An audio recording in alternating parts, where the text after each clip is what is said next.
افغانستان کے دارالحکومت کابل میں ایک خودکش حملے میں آج کم از کم 41 افراد ہلاک ہو گئے ہیں۔ حکام کے مطابق حملہ کابل کے مغربی شیعہ اکثریتی علاقے میں واقع ثقافتی مرکز میں صبح کے وقت کیا گیا، جس کی زد میں مرکز کے ساتھ افغان وائس نامی نیوز ایجنسی کا دفتر بھی آیا۔ زخمیوں میں سے کئی کی حالت نازک ہے اور حملے کی ذمہ داری داعش نے قبول کر لی ہے۔ مزید تفصیلات کے لیے ہم بات کریں گے کابل میں وائس آف امریکہ کے نمائندہ ممتاز بہیر سے۔ ممتاز، بتائیے گا کہ دھماکہ کب اور کیسے ہوا؟ جی، جیسے آپ نے کہا، آج صبح 10:30 پر ایک خودکش حملہ آور نے کابل کے شہر مغرب علاقے قلعہ ناظر میں ایک ثقافتی مرکز اور ایک نیوز ایجنسی جو اکٹھے تھے اس کو نشانہ بنا دیا۔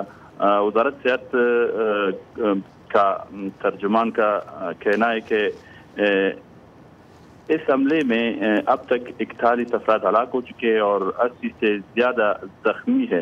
افغان وزارت داخلہ نے کہا ہے کہ حملے کی سارے افراد جو اس میں اس کو جانی نقصان پہنچا ہے سب ملکی لوگ ہیں، اور 8 رپورٹرز بھی اس زخمیوں میں شامل ہے جو وہاں رپورٹنگ کے لیے گئے تھے، اور کچھ اس نیوز ایجنسی کے رپورٹر تھے جو زخمیوں میں شامل ہے۔ کچھ زخمیوں کا حالت بھی بہت نازک کہا گیا ہے وزارت صحت نے۔ ممتاز، آپ نے بتایا کہ رپورٹرز بھی ہلاک ہوئے ہیں اس میں، اور جو ہے سب افغان لوگ تھے اس کے اندر، تو کیا اس علاقے کو کسی خاص وجہ سے ٹارگٹ کیا گیا ہے؟ جی، جیسے اس سے پہلے داعش نے دھمکی دی تھی کہ افغانستان میں وہ کہیں بھی داعش اہل تشیع لوگ جو ہے اس کو نشانہ بنا دے گا۔ تو یہ حملہ بھی اس حملے کے سلسلے سے ہو چکا ہے جو داعش